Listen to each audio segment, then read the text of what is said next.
সংবাদ সম্মেলন পরবর্তী সময়ে আমাদের এই বিষয়টি নিয়ে অনেকের পক্ষ থেকে আমাদের প্রতি সহানুভূতি প্রকাশ করেছেন এবং অল্প কিছুক্ষণ পরেই আমাদের এখানে উপস্থিত হইতে পারেন জামাতে ইসলামের পক্ষ থেকে তাদের কেন্দ্রীয় সেক্রেটারি জেনারেল এহসানুল মাহমুদ জুবায়ের অথবা ঢাকা মহানগর দক্ষিণ জামাতের সেক্রেটারি শফিকুল ইসলাম মাসুদ।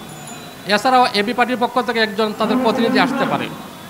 আর বৈষম্য বিরোধী ছাত্র আন্দোলনের পক্ষ থেকে আমাদের একজন সমন্বয়কারী নাজমুল ইসলাম সেও আসতে পারে।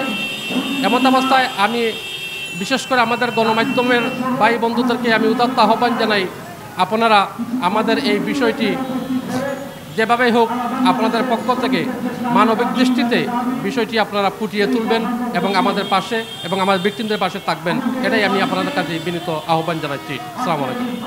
ভাই, এই 5ই আগস্টের ছাত্রদের বিজয় উপলক্ষে তারা আমার বড় ভাই সহ 12 জন আরও অনেক লোক আসছিল, এরা একটা অনুষ্ঠান করছে 8ই আগস্ট। এই অনুষ্ঠান করাতে তারা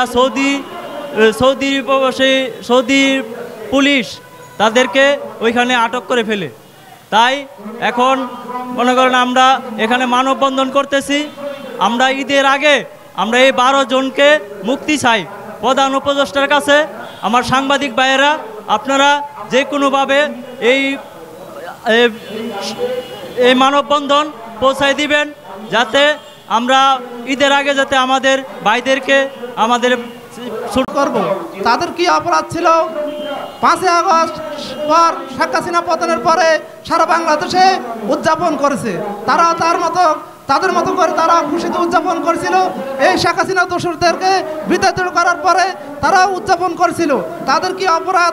এখন আমরা সৌদি আরবের দূতাবাসে যারা কর্মকর্তা ছিলেন তারা এই ব্যাপারে কোনো সিদ্ধান্ত নেয় নাই এবং তারা কোনো উপকারও করে না, সাহায্য করে নাই, বরঞ্চ তারা এই ব্যাপারগুলো আমাদের নথিগুলো গোপন রেখে তাদের স্বরাষ্ট্র মন্ত্রণালয় এই তথ্যগুলো পাঠায় নাই। আমরা অত্যন্ত দুঃখের সাথে জানাচ্ছি, আমরা খবর পেয়েছি তারা আমাদের সৌদি আরব দূতাবাসের কর্মকর্তা এই ব্যাপারগুলো চুপ করে রাখছে। আমরা সাংবাদিক বন্ধুদের মাধ্যমে মাননীয় উপদেষ্টা মহোদয়ের কাছে আকুল আবেদন করব আমাদের এই ভাইদেরকে আমাদের মাঝে ফিরিয়ে আনার জন্য। আসসালামু আলাইকুম। আজকের এই কর্মসূচি এখানে আমাদের ঘোষিত। এমত অবস্থায় গতকালকে সংবাদ সম্মেলনের পরবর্তী সময়ে বিভিন্ন গণমাধ্যম, ইলেকট্রনিক এবং প্রিন্ট মিডিয়াতে আমাদের সার্বিক এই বিষয়টি নিয়ে অনেকে আমাদেরকে অনেকভাবে সহযোগিতা করেছেন। এমত অবস্থায় আমি একটি কথাই আশ্বস্ত করতে চাই, আমার আব্বুদের মানববন্ধন করার জন্য তাকে ধরে নিয়ে যাওয়া হয়েছে সৌদি আরবে। সৌদি আরবের পুলিশরা তাকে ধরে নিয়ে গেছে। এর মাধ্যমে এর উসিলায় তারা একটা পার্টির আয়োজন করে, সেখানে থেকেই তাদের সবাইকে ধরে নিয়ে যায়। পার্টি করছিল যখন বাংলাদেশ থেকে প্রধান উপদেষ্টা পতন করে, এ উসিলায় এ উদ্যোগে তারা একটা পার্টি করছিল।